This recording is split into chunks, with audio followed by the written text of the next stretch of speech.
আমাদের দেশের এমন কতগুলো মুনাফিক মুসলমান আজকে মাঠে ময়দানে বসে বসে আল্লাহর ওলিদের বিরুদ্ধে চারণ করে। বড় আল্লাহর ওলির দরবারে যাওয়ার দরকার কি? আল্লাহর ওলির কথা তো কোরআনে নাই, অথচ আমার আল্লাহ বলছেন আলা ইন্না আউলিয়া আল্লাহি লা খাউফুন আলাইহিম ওয়া লা হুম ইয়াহজানুন। আল্লাহ শুধু সেখানেই থামেন নাই, আল্লাহ বলে আমি আমার ওলিদেরকে এতই মোহাব্বত করি তাদের নামে সূরা পর্যন্ত দিয়েছি। জোরে বলেন সুবহানাল্লাহ। একটা হচ্ছে সূরা লুকমান আর একটা হচ্ছে সূরা মরিয়ম। বলেন না ভাই, এটা সূরা লুকমান, একজন পুরুষ ওলি আর একজন, বলেন না ভাই, আরেকজন। তাহলে ওলিদের নামে সূরা আছে কিনা? বলেন না আছে কিনা? তাহলে ওলিদের বিরুদ্ধে কথা বলার সুযোগ আছে? বলেন না আছে? দুনিয়ার মানুষ, আল্লাহর কোরআন বলে, আই জগৎবাসী শুনো শুনো, আল্লাহ ঘোষণা দিতে লাগলেন আলা ইন্না আউলিয়া আল্লাহি, নিশ্চয়ই যারা আমি আল্লাহর ওলি, আমি আল্লাহর দোস্ত, আমি আল্লাহর বন্ধু, আমি আল্লাহ ঘোষণা করে দিলাম আলা, খবরদার, ইন্না আউলিয়া আল্লাহ, নিশ্চয়ই যারা আমি আল্লাহর ওলি, আমি আল্লাহর যারা বন্ধু, আমি আল্লাহর যারা দোস্ত, লা খাউফুন, তাদের কোনো ভয় নাই, ওয়ালা হুম ইয়াহজানুন, তাদের কোনো ভীতি নাই, পেরেশানি নাই। ওগো আল্লাহ, কেন কেন? আমাদের তো ভয় আছে, ভীতি আছে, পেরেশানি আছে। আমরা যখন কবর ইন্তেকাল কবরে চলে যাব, ওই কবর এটা আমাদের জন্য জান্নাত হতে পারে, আমাদের জন্য জাহান্নামও হতে পারে। কিন্তু আল্লাহ বলতে লাগলেন, আই দুনিয়ার মানুষ শুনো শুনো, যারা আমি আল্লাহর ওলি, যারা আমি আল্লাহকে রাজি খুশি করেছে, তাদের কোনো ভয় নাই, পেরেশানি নাই, কারণ তারা আমি আল্লাহকে এমন ভাবে রাজি খুশি করেছে, আমি আল্লাহকে এমন ভাবে রাজি করেছে, রাত যখন গভীর হয়ে যায়, সমস্ত মানুষ যখন ঘুমিয়ে যায়, পশু পাখি ঘুমিয়ে যায়, সমস্ত জিন ইনসান ঘুমিয়ে যায়, ওই রাত গভীরে আমার এমন কতগুলা বান্দা আছে, তারা রাত গভীরে উঠে আমি আল্লাহর দরবারে এই ঠান্ডা রজনীর মধ্যে তারা উজু কালাম করে রাত গভীরে উঠে যাই নামাজ বিছিয়ে দিয়ে আমি আল্লাহর দরবারে দাঁড়িয়ে যায়। জোরে বলেন সুবহানাল্লাহ। দুনিয়ার মানুষ, আল্লাহর ওলি হওয়ার জন্য কিছু কন্ডিশন রয়েছে। আল্লাহর ওলি চাইলে যে কেউ হতে পারে না। আজকে গৌসুল আজম মজবন্দারি, শাহজালাল ইয়ামিনী, শাহিন শাহে আদালত, শাহে আমানত, হযরতে শাহ নসিম শাহ আউলিয়া, তারা আল্লাহর ওলি এমনে হয় নাই, আল্লাহ তাদেরকে এমনে পছন্দ করে নাই। আপনাদের এই নতুন সাগাছর অর্থাৎ পুরো সাগাছরের মধ্যে অনেক নামি দামি মানুষ আছে, যাদের পকেটে কোটি টাকার মালিক, যারা চাইলে হঠাৎ মধ্যে আপনার সবকিছু পরিবর্তন করে দিতে পারে। হাজারো টাকার মালিক হওয়ার পরে আজকে সবার কথা কেউ বলে না, আজকে তাদের স্মরণ মানুষ করে না। আজকে নসিম শাহ কবরের মধ্যে গিয়েছে, আজকে তিনি মাজারের মধ্যে শাহিত আছে, 50, 60, 100 বছর হয়ে গিয়েছে। আজকে 100 বছর পরও মানুষ তার নামে সংগঠনের নাম দিয়েছে, আজকে তাকে স্মরণ করে।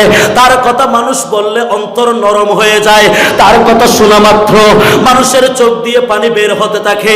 ওগো নসিম শাহ, তুমি মানুষের অন্তরে এমন কি জ্বালিয়ে দিয়েছো, তোমার কথা মানুষ আজীবন স্মরণ করে। তুমি চলে যাওয়ার পরও মানুষ তোমার কথা বলে। তুমি মানুষকে কি ঘুষ দিয়েছো নাকি টাকা দিয়েছো, নাকি মানুষকে বিল্ডিং এর মালিক বানিয়ে দিয়েছো?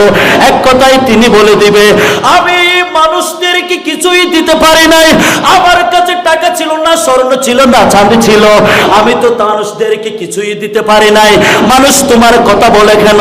মানুষ তোমাকে স্মরণ করে কেন? অর্থাৎ তোমার কথা মানুষ এত বছর পর কেন তোমার নামে সংগঠন সাজিয়ে দে, তোমার নামে আজকে মাহফিল সাজিয়ে দিয়েছে? তিনি এক কথায় উত্তর দিবে, আমি আমার জীবনটা আমার জন্য চাই নাই, আমি আমার পুরো জীবন আল্লাহ এবং নবীর প্রেমে বিলীন করে দিয়েছি।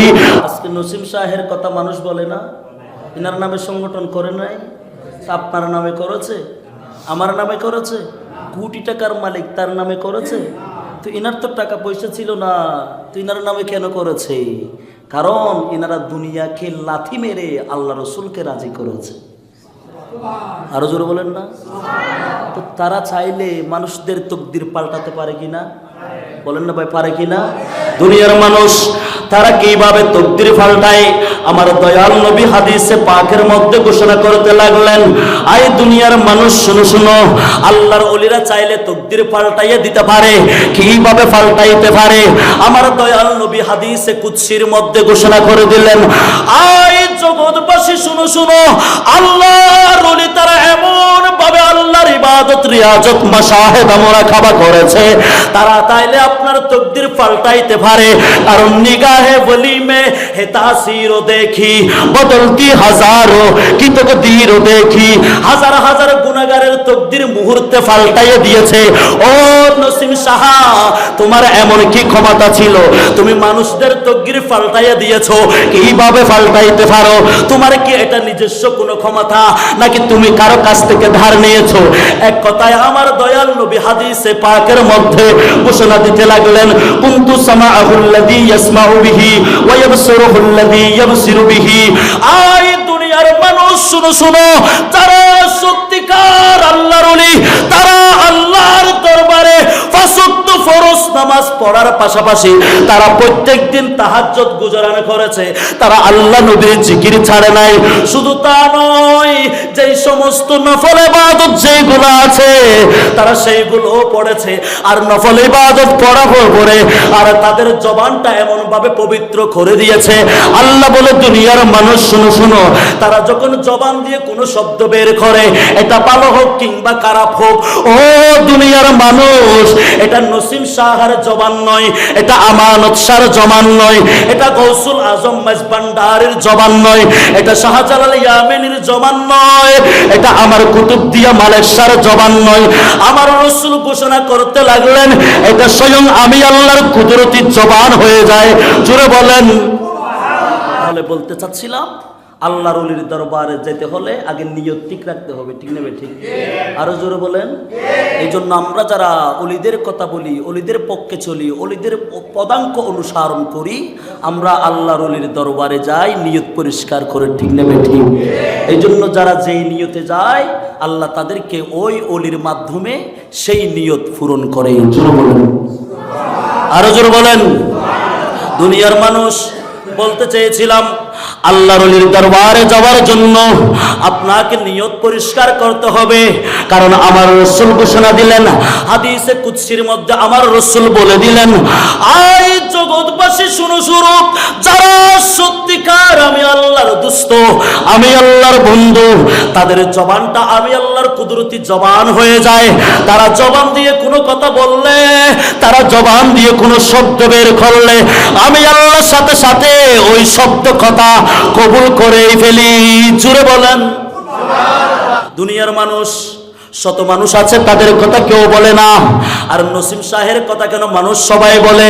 তাদের নামে মাহফিল সাজায়, উরুস করে, আজকে তাদের নামে মানুষ টাকা পয়সা দেয়, তাদের জন্য মানুষ বিভিন্ন রকমের খাবারের ব্যবস্থা করে, আর তারা আল্লাহ রসুলকে এমন ভাবে রাজি করেছে, আর রাজি খুশি করার কারণে আজকে তাদের মোহাব্বত সমস্ত মানুষের অন্তরে ঢেলে দিয়েছেন।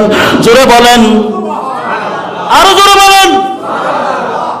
এই জন্য আল্লাহর ওলিদের দরবারে যাবেন সেজদা করার জন্য নয়, তাদের কাছে যায়, তাদের উসিলা দিয়ে আল্লাহর কাছে চাই, ঠিক না বেটি? হারণ অনর এলাকার মৃদুব্য নলকূপ যদি সরকারি ভাবে লাগে তো নলকূপ কি প্রধানমন্ত্রী শেখ হাসিনা দেয় না?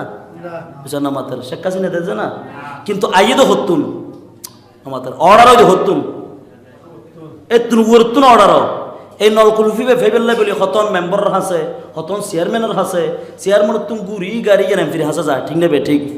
সাধারণ নলকূপ ফেবেল্লাই বলি হতদিন চেয়ারম্যানের ফিসে দৌড়া ফেরা হতদিন, আর বলাই হাকিকে রাজি করার জন্য সামান্য ওলিদের কাছে গেলে কি বেদাত শিরক হয়? বলেন না ভাই, বেদাত শিরক হয়। কারণ তারা আল্লাহকে রাজি খুশি করেছেন। তারা যদি একটু আমার পক্ষ হয়ে আল্লাহর কাছে সুপারিশ করে, তাহলে আল্লাহ আমার দোয়া দরখাস্ত অতি বা তাড়াতাড়ি কবুল করতে পারে, ঠিক কিনা?